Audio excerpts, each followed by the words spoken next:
কলিকাগৰাকীৰ আজি বাৰ্থডে, গতিকে তেওঁ গোটেই ষ্টাফকে কচুৰি আৰু মিঠাইৰে চাহ খোৱালে। পিছে আমাৰ ডাবল ফাইদা জানেনে? ষ্টাফৰ লগতো খালোৱেই, কিন্তু তেওঁ আমাক স্পেচিয়েলি লৈ গৈ আছে এখন ৰেষ্টুৰেণ্টলৈ। আৰু আমি আহি পালোঁ পৰম্পৰা ৰেষ্টুৰেণ্টলৈ, ঢেকীয়াজুলি ওচৰতে হয়। আৰু এইখনত মই আজি প্ৰথমবাৰ আহিছোঁ। আগতে মানে ৰাস্তাত দেখিহে আছিলোঁ। আৰু ইয়াতে আহি মানে যেতিয়া মই খাবলৈ আহোঁ, মোৰ চবচে টান পোৱা কামটোৱে হৈছে মেনু ডিচাইড কৰাটো। আৰু সেই কামটো যে মই কেতিয়াও আগভাগ নলওঁ।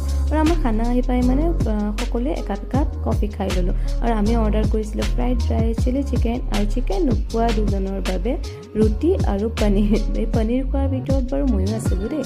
আৰু খাই মেলি ওলাই আহিছিলোঁ। তাৰপিছত ওচৰতে দোকান এখন দেখা পালোঁ, তাত মিঠা পান বনাই আছিলে। আৰু মিঠা পানততো মই কেতিয়াও না ক'ব নোৱাৰোঁ, ইমানেই যে ভাল পাওঁ। আৰু মোৰ লগতে বাকী কেইজনেও খালে। আমাৰ একে মুখ ভৰাই মিঠা পান খাই আছোঁ, দেখিছেনে? আৰু ইফালে ৰাস্তাত আমি বাছ ৰখি আছোঁ, কিনকিনীয়া বৰষুণ জাকটো পৰিয়ে আছে, একেবাৰে অশান্তিয়ে লগাই দিছে। পিছত বাছ আহি